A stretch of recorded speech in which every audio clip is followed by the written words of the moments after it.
Ke Banyuwangi setelah sempat ditutup akibat terpapar semburan abu vulkanik Gunung Agung, Bandara Banyuwangi, Jawa Timur sudah kembali normal pada Rabu pagi.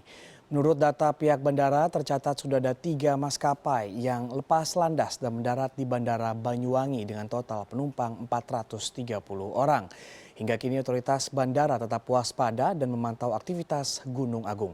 Pemantauan citra satelit BMKG juga telah dilakukan serta melihat hasil pemeriksaan paper test di landasan pacu.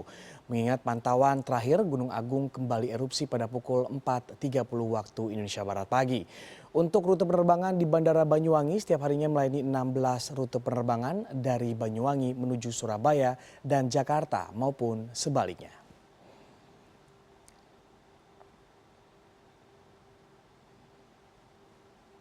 Kita bergeser ke Bali, kita bergabung dengan produser lapangan Ayu Dewi di Bali. Selamat sore Ayu, bagaimana status Gunung Agung saat ini? Selamat sore Punca. Saat ini saya memang berada di pos pantau Gunung Agung di Rendang Karangasem. Dari hari ini sendiri memang aktivitas Gunung Agung memang belum stabil, artinya Gunung Agung masih terus mengeluarkan ada erupsi. Bahkan untuk hari ini saja Rabu 4 Juli itu sudah 15 jam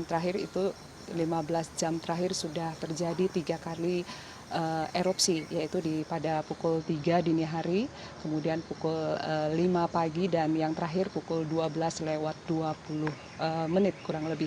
Dan erupsi yang terjadi itu masih memang tergolong efusif atau hanya berupa aliran dari magma yang naik ke atas kawah, namun sempat juga tadi masyarakat melihat hembusan abu yang membumbung cukup tinggi ke angkasa, di mana kita lihat dari tadi erupsi yang terjadi memang menimbulkan hembusan abu itu hingga sekitar 1.000 hingga 2.500 meter dari puncak kawah Gunung Agung. Dan sampai dengan saat ini memang dari pengamatan BVMBG maupun dari pengamatan di pos pantau Rendang Karangasem, jadi sampai dengan saat ini memang belum dikatakan stabil, karena walaupun tidak terjadi erupsi namun masih terjadi hembusan-hembusan yang memang berpotensi kembali terjadi erupsi. Hanya saja erupsi yang sebelumnya yang terjadi pada tanggal 2 Juli kemarin itu memang cukup signifikan sehingga menimbulkan lava pijar yang keluar dari kawah hingga terjadi kebakaran di sekitar lereng-lereng Gunung Agung. Punca. Ya Ayu, lalu bagaimana dengan kondisi pengungsi di sana? Iya, untuk pengungsi sendiri memang sejak terjadi adanya erupsi eksplosif yang terjadi pada 2 Juli kemarin, memang pengungsi kemudian mulai secara bertahap, mulai kemudian yang warga masyarakat yang berada di lereng-lereng Gunung Agung yang terdekat sekitar radius 3 hingga 4 kilometer dari puncak kawah Gunung Agung itu mulai signifikan atau mulai mengungsi ke beberapa posko-posko pengungsian, atau kalau di sini kemudian mereka ditempatkan di balai desa atau banjar. Itu hingga hari ini, hingga tanggal 4 Juli pagi tadi itu tercatat dari BPBD Kabupaten Karangasem terdapat 41 titik pengungsian di 6 kecamatan yang ada di Kabupaten Karangasem.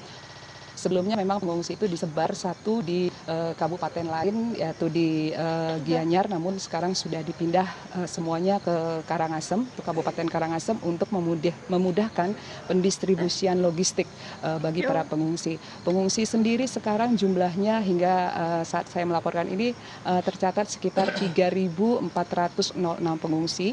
Jadi mereka tersebar di 41 titik pengungsian, dan untuk saat ini memang distribusi logistik setelah sebagian sudah didistribusikan seperti mie, kemudian beras, termasuk juga air minum atau air bersih untuk kebutuhan air bersih yang memang itu menjadi sangat-sangat diperlukan oleh para pengungsi, namun dikatakan sudah bisa disuplai oleh PMI Kabupaten Karangasem sendiri untuk suplai air tersebut. Untuk saat ini memang pengungsi untuk siang rata-rata itu di tempat pengungsian itu memang mereka tidak begitu banyak, dan mereka kembali ke rumah masing-masing untuk mengerjakan keperluan mereka, namun pada malam hari kebanyakan kembali lagi ke pengungsian. Demikian Punca. Terima kasih Ayu Dewi langsung dari Bali.